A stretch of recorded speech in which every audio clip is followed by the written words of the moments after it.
नमस्कार. आज आपण एका महत्त्वाच्या व्यावसायिक संकल्पनेबद्दल बोलणार आहोत, जी कोणतीही संस्था अधिक प्रभावी बनवू शकते. चला तर मग हे सगळं सोप्या भाषेत समजून घेऊया. बरं, चला एका अगदी साध्या पण खूप महत्त्वाच्या प्रश्नापासून सुरुवात करूया. असा प्रश्न जो प्रत्येक प्रोजेक्टमध्ये, प्रत्येक संस्थेमध्ये विचारला जातो.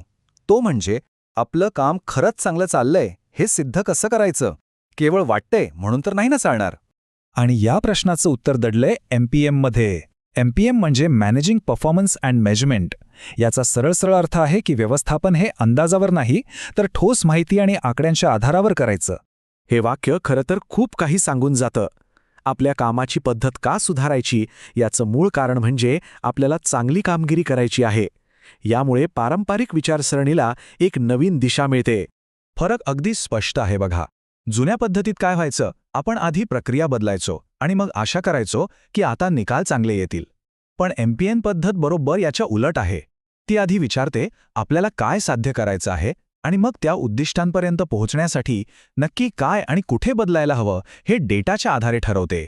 चला तर आता बघूया हा MPMचा प्रवास सुरू कसा होतो. सुरुवात होते ती लेव्हल 1 आणि 2 या अगदी पायाभूत टप्प्यांपासून. लेव्हल 1 म्हणजे अगदी पहिली पायरी. इथे फार काही गुंतागुंतीचं करायचं नाहीये. फक्त गोष्टींची नोंद ठेवायला सुरुवात करायची आणि ज्या समस्या उघडपणे दिसतायत त्या सोडवायच्या. म्हणजे साधं काम.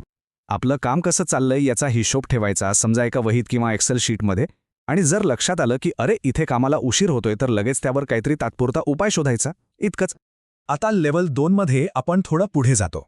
इथे एखाद्या विशिष्ट प्रोजेक्टसाठी एक व्यवस्थित, लिखित मेजरमेंट प्लॅन म्हणजेच मापन योजना तयार केली जाते.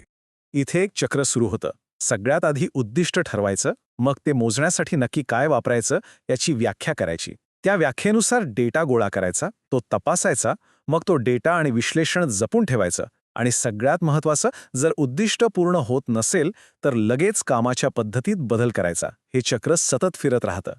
आता लेव्हल 2 मध्ये एक गोष्ट खूपच महत्त्वाची आहे. ती म्हणजे ऑपरेशनल डेफिनेशन. सोप्या भाषेत सांगायचं तर प्रत्येक गोष्टीची एक पक्की व्याख्या. म्हणजे त्रुटी म्हणजे काय, स्पेलिंगची चूक धरायची की नाही हे आधीच ठरवावं लागतं. असं केलं नाही तर काय होतं, प्रत्येक जण आपापल्या सोयीने अर्थ लावतो आणि मग संपूर्ण डेटाचाच गोंधळ उडतो. त्यामुळे सुसंगतता आणि अचूकता हवी असेल तर ही व्याख्या खूप गरजेची आहे. ठीक आहे, तर आता एका प्रोजेक्टपुरतं मर्यादित न राहता हीच पद्धत संपूर्ण संस्थेत कशी लागू होते ते पाहूया. लेव्हल 3 म्हणजे काय, तर मोजमाप करण्याची एकच प्रमाणित पद्धत संपूर्ण संस्थेसाठी तयार करणं. जणू काही ही संस्थेची एक सामायिक नियमपुस्तिकाच बनते. इथे सगळ्या गोष्टी एकाच सूत्रात बांधल्या जातात. डेटा गोळा करण्याची पद्धत सगळ्यांसाठी सारखी, डेटाची गुणवत्ता तपासण्यासाठी यंत्रणा, सगळ्या प्रोजेक्ट्सचा डेटा एकाच ठिकाणी, आणि या सगळ्या माहितीच्या आधारावर संपूर्ण संस्थेची कामगिरी तपासली जाते. आणि हो, हे निकाल सगळ्यांना कळवले जातात, जेणेकरून एक डेटा आधारित संस्कृती तयार होते. हे मापन भांडार म्हणजे संस्थेचा एक प्रकारे केंद्रीय मेंदू किंवा सामूहिक स्मृती आहे असं समजा. हा एक असा ज्ञानाचा खजिना आहे जो भविष्यात येणाऱ्या सगळ्या प्रोजेक्ट्सना अधिक अचूक अंदाज आणि उत्तम नियोजन करण्यासाठी मदत करतो.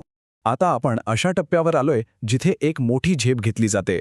या पुढच्या 2 लेव्हल्सना हाय मॅच्युरिटी असं म्हणतात आणि इथे खऱ्या अर्थाने खेळ बदलतो. इथे खूप मोठा बदल होतो. आतापर्यंत आपण मागे वळून बघत होतो, म्हणजे काय झालं याचा अभ्यास करत होतो. पण लेव्हल 4 आणि 5 मध्ये आपण थेट भविष्य बघायला लागतो. म्हणजे पुढे काय होणार आहे याचा अंदाज बांधतो. आणि हे काही जादू नाहीये, तर हे शक्य होतं शुद्ध गणितामुळे, स्टॅटिस्टिकल ॲनालिसिस आणि मॉडेलिंगमुळे. लेव्हल 4 मध्ये स्टॅटिस्टिक्स किंवा सांख्यिकी हे व्यवस्थापनाचं मुख्य हत्यार बनतं. याच्याच मदतीने कामगिरी समजून घेतली जाते आणि नियंत्रित केली जाते. म्हणजे आता आपण फक्त ध्येय ठरवत नाही, तर ती सांख्यिकीय भाषेत ठरवतो. जसं की दर आठवड्याला 10 ते 12 बग्स दुरुस्त करायचे. आपल्या कामाचा एक बेसलाईन तयार केला जातो. एवढंच नाही, तर गणितीय मॉडेल्स वापरून प्रोजेक्ट पूर्ण होण्याआधीच आपण यशस्वी होणार की नाही याचा अंदाज बांधता येतो. हा चार्ट बघा, हेच आहे बेसलाईनचं उत्तम उदाहरण. जोपर्यंत आपली कामगिरी त्या 2 रेषांच्या आत आहे तोपर्यंत सगळं स्थिर आहे, नियंत्रणात आहे. पण जसा एखादा बिंदू त्या रेषेच्या बाहेर जातो तेव्हा तो एक इशारा असतो की काहीतरी अनपेक्षित घडलंय आणि त्यावर लक्ष देण्याची गरज आहे. आणि आता आपण पोहोचलोय सर्वोच्च लेव्हलवर. इथे स्टॅटिस्टिकचा वापर फक्त व्यवस्थापनासाठी नाही तर धोरणात्मक निर्णय घेण्यासाठी आणि सतत नवनवीन सुधारणा करण्यासाठी केला जातो. यातला सगळ्यात महत्त्वाचा मुद्दा काय आहे माहितीये की आता मोठे व्यावसायिक निर्णय हे कोणाच्या मतावर किंवा अंदाजावर अवलंबून राहत नाहीत, तर एखादी सुधारणा किती परिणामकारक ठरेल याचा गणितीय पुरावा आधी मिळवला जातो आणि मगच ती लागू केली जाते. तर मग हे सगळं प्रत्यक्ष कामात कसं दिसतं? चला काही उदाहरणं पाहूया. हे बघा, ॲजाईल सॉफ्टवेअर डेव्हलपमेंटमध्ये स्प्रिंटच्या चार्टचं विश्लेषण करून कामात अडथळा काय येतोय हे शोधणं हे MPMचं आहे. IT सेवांमध्ये सिस्टीम किती वेळ चालू होती हे मोजणं किंवा आपल्या पुरवठादारांकडून त्यांच्या कामाचा डेटा मागणं ही सगळी MPMचीच उदाहरणे आहेत जी डेटा आधारित यशाचा पाया घालतात. शेवटी एकच गोष्ट लक्षात ठेवायची, आपल्या कामातून जो डेटा तयार होतोय तो एक गोष्ट सांगत असतो. ही MPM फ्रेमवर्क आपल्याला ती गोष्ट फक्त ऐकायलाच नाही तर समजून घ्यायला आणि त्या आधारे पुढचा अध्याय अजून चांगला लिहायला मदत करते.